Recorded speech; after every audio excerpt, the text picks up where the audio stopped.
राज्य महिला आयोगानं वारी सुविधा मोबाईल ॲप आता लॉन्च केलं। वारकऱ्यांना एका क्लिकवर सर्व सुविधांची माहिती या ॲपवर आता उपलब्ध होणार आहे।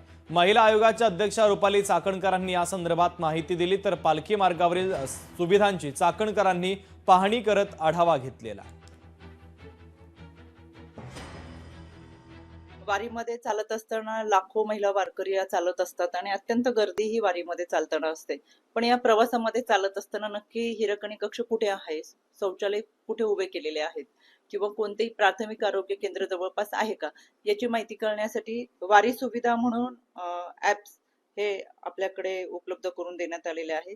आणि या वारी सुविधेच्या माध्यमातून आपल्याला ही सगळी माहिती या ॲप्सद्वारे मिळणार आहे। म्हणून माझी आपल्या या माध्यमातून वारकरी बंधू आणि भगिनींना विनंती राहील की या ॲपच्या माध्यमातून आपण ही सगळी माहिती एकत्रितरित्या मिळवू शकतो, जेणेकरून वारी मार्गामध्ये चालत असताना या सुविधा आपल्याला तात्काळ उपलब्ध होतील। लोकशाही मराठी ऐका, पहा, जागरूक रहा।